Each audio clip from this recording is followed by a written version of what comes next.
There are some things in life that are out of your control that you can't change and you got to live with. The choice that we have, though, is either to give up or keep on going. If you wake up tomorrow morning and blame your failure on someone or something else, you have no reason to change, do you? I want to ask you, what are you going to believe? Are you going to believe in yourself? Are you going to believe everybody else's judgment on you?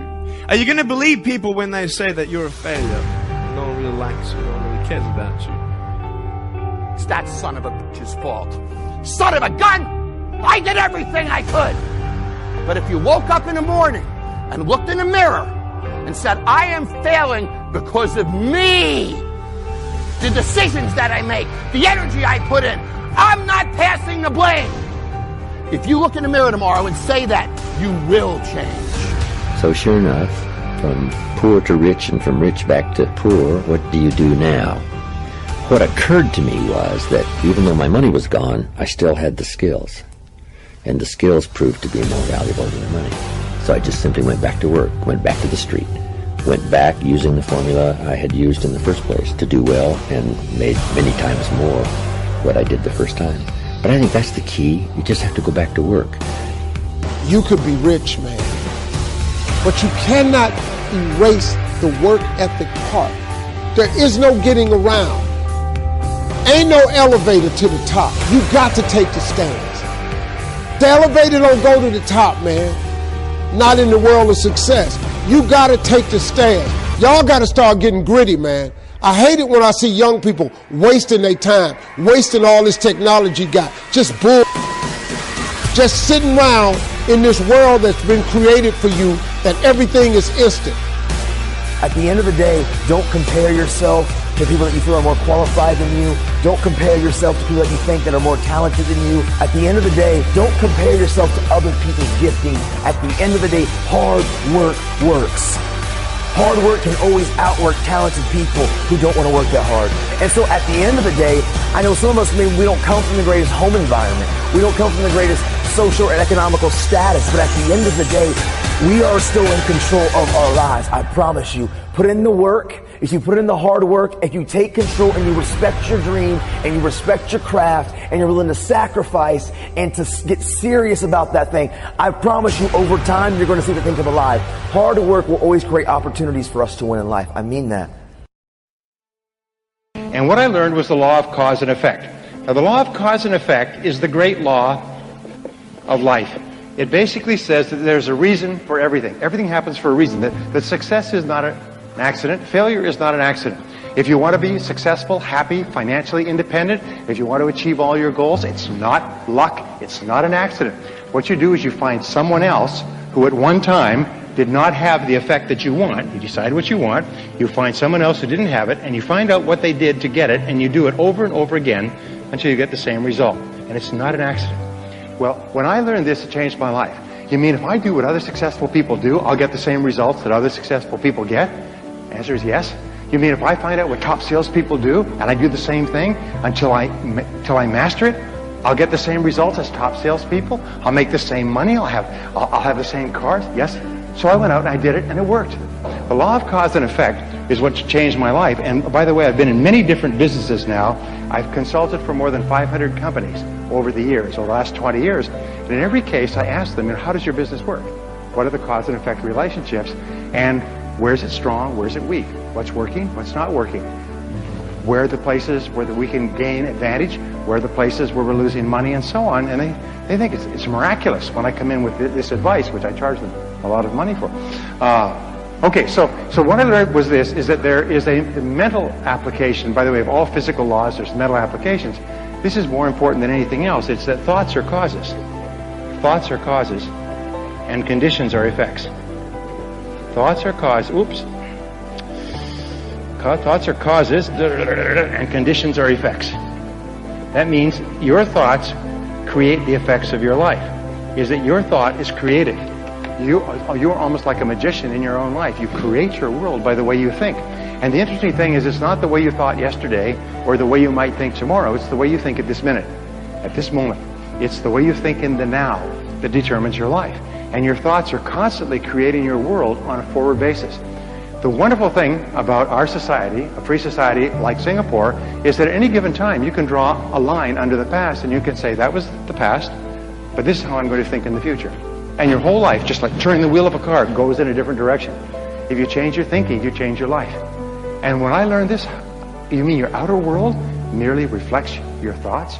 Your outer world is merely an image of your inner world? Is that you keep attracting into your life people and circumstances in harmony with your thinking?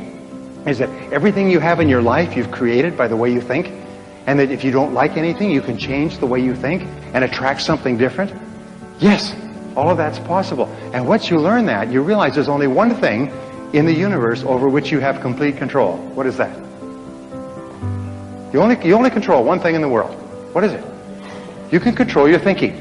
You can't control other things. You can't control the traffic, and you certainly can't control the weather, but you can control your thinking. And that's enough. Because if you will control your thinking, you control the whole world. Singapore is a tribute to human thinking. Singapore is merely an external expression of the very best thinking that has gone into building this country. This country is based on mind power. It's the most amazing thing. Look at these beautiful hotels and convention centers and office buildings. I mean, these are mental. These were mental before they were physical. Are you with me so far?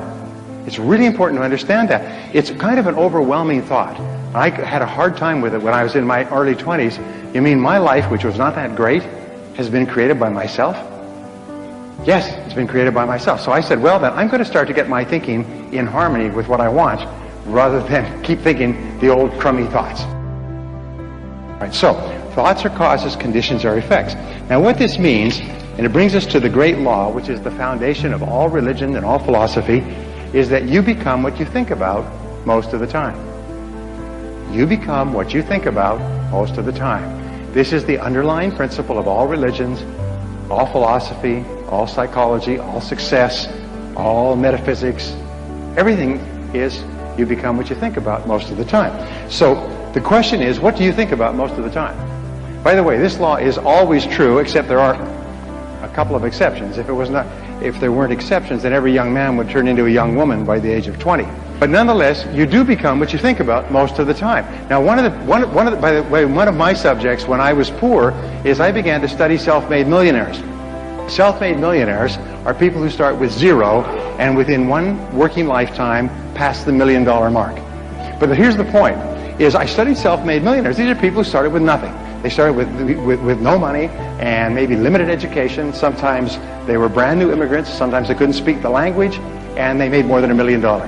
So tens of thousands of them have been studied over the years to find out what they do differently. And wouldn't that be a good thing to know, by the way? Say yes. I mean, if you want to be a self-made millionaire, I can promise you this. If you don't know how they think, you can't make it. In other words, if you want to go somewhere but you don't have a map, you can't get there. So I began to study them, and I found, what do you think self-made millionaires think about most of the time? They think about becoming financially independent. Because financial independence to them is very important. They want to reach the point where they don't have to worry about money. After that, they will spend. What do you think poor people think about all the time? They think about how little money they have and think about spending everything they have. And everything they can borrow or put on credit cards. So self-made millionaires are always thinking in terms of financial independence. Poor people are always thinking about how poor they are. Now, if you want to become a self-made millionaire, starting point is begin thinking about financial independence. And I'll talk about this in just a second. So, go back to my question. What is it that successful people think about most of the time? Come on, this is real simple, but it's really important. What do they think about most of the time? Success? You're right. They think about what they want most of the time and how to get it. Now, these are the two turning points in your life. Think about what you want and how to get it. What is it that you really, really want, and how do you get it? And that's what they think about most of the time. And if you think about what you want most of the time, you start to move toward it, and it starts to move toward you. If you think about how you can get it and what you can do to move faster toward it, you begin to see all kinds of ideas. You all know these things about the brain, but the fact is, if you plant an idea in your brain, you suddenly start to see all kinds of possibilities to achieve the idea. Successful people are successful because they think and talk about what they want. Unsuccessful people